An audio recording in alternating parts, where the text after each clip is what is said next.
As we begin our mobility exercise journey, I wanted to start with breathing. Breathing is the basis for having relaxation with movement, being able to move through things, being able to adapt to pain. Breathing is an unconscious thing that we do all day, but focusing on breathing and being able to adapt your breathing to different stimulus is really important and takes some time to learn. Everybody's heard about their core before. So I describe the core like a box. You got your abs as the front of the box, your back muscles, the back of the box, your obliques, your side abdominal muscles, sides of the box, your diaphragm's the top of the box, your pelvic floor is the bottom of the box, okay?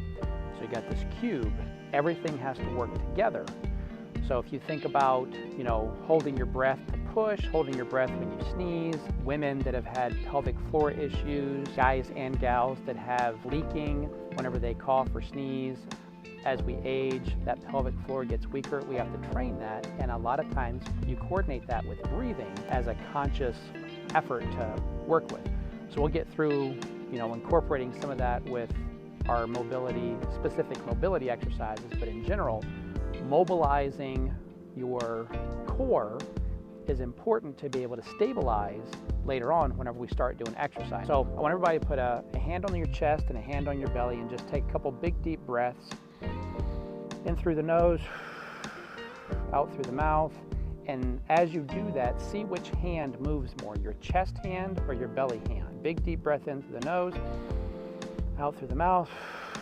Whenever you breathe in, does your chest hand move more or your belly hand moves more? Because we're taking that big deep breath in, thinking we're pulling up and getting all the air in the lungs, and we've been trained not to poke our bellies out.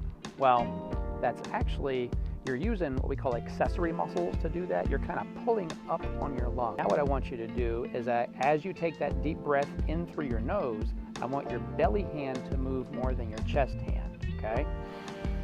So your belly should be poking out as you breathe in, and as you breathe out, it goes back in. So breathe in through the nose, belly comes out, breathe out through the mouth, belly comes in. As you do that, whenever your belly comes out, what you're doing is you're pulling down on your diaphragm, and that's pulling down from the bottom of your lungs and pulling air in, as opposed to using muscles up top, the accessory muscles at the top of your neck and chest, to pull up on your lungs to force that air in. So if you think about a baby, if you watch a baby sleep, because that's the way we're mechanically designed to do things, is breathe through the belly, and that diaphragm pulls down on the lungs.